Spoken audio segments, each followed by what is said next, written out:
Ah bah là, il y a Annick Samoro, il y a Stéphane, il y a Nicolas Jeanval, il y a Monica, il y a les anciens artistes grassois, il y a Nathalie qui vient de s'installer.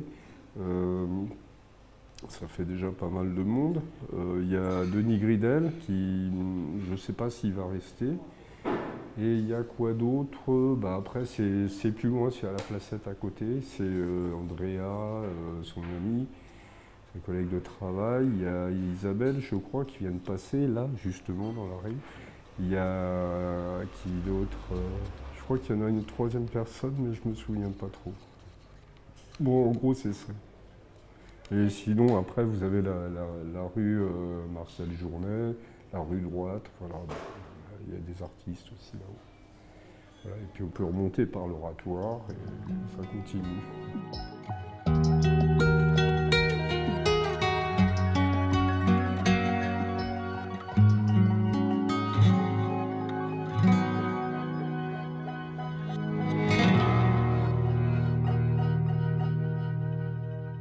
Ouais, depuis 2009, je connais.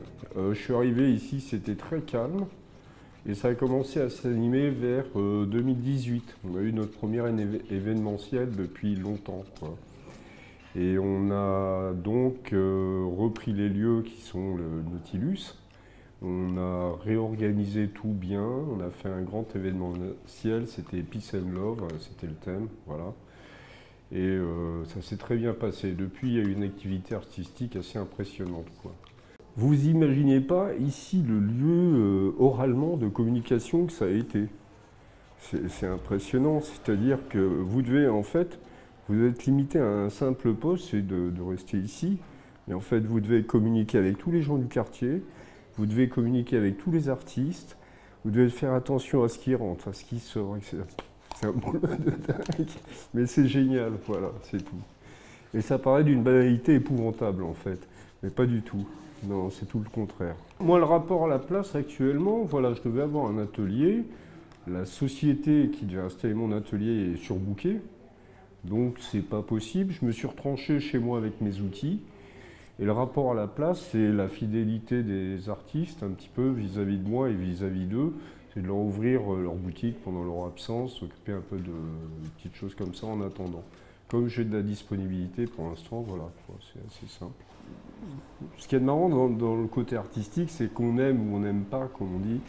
Mais généralement, ici, ça s'est bien passé. C'est-à-dire qu'il y a eu même des fois où il y a eu tellement de variétés que ça ne s'accordait pas forcément ensemble, mais ça a toujours intéressé le public. J'ai trouvé ça génial. J'ai eu alors une Italienne qui était, j'adore les Italiens et qui aiment bien le design. Et là, j'étais un peu gêné parce que j'avais une exposition qui n'était pas très synchronisée au niveau artistique et qui m'a dit ah c'est pas artistique, c'est pas design, c'est pas. Et elle m'a sorti tout un tas de trucs en italien et j'ai rigolé. Alors comme j'ai rigolé, ça s'est bien passé, voilà, c'est tout. Mais on ne met pas toujours ce qu'on veut dans une galerie et ça dépend du moment. Mais ça peut fonctionner aussi. C'est ça qui est intéressant, c'est la variété. Et il faut toujours quelque chose qui attire, qui intéresse. Et des fois, on est surpris. J'ai adoré un jour où on m'a dit ce tableau-là, il ne faut pas l'exposer. Plein de gens m'ont dit ça. Il ne faut pas l'exposer. Et un jour, j'ai eu un couple d'Anglais qui ont trouvé ça absolument génial et qui voulaient l'acheter. Bon, j'ai trouvé ça drôle. Ça ne plaisait à personne, mais à eux, ça leur plaisait. Voilà. Bon, pourquoi pas? C'est incroyable ce qu'on peut faire dans le même lieu. C'est la conclusion pour moi. C'est la folie, quoi. J'ai plein de documents là-dessus. Je ne les ai pas encore exploités. Bon, je suis peut-être un des seuls à les avoir gardés, quoi. Voilà.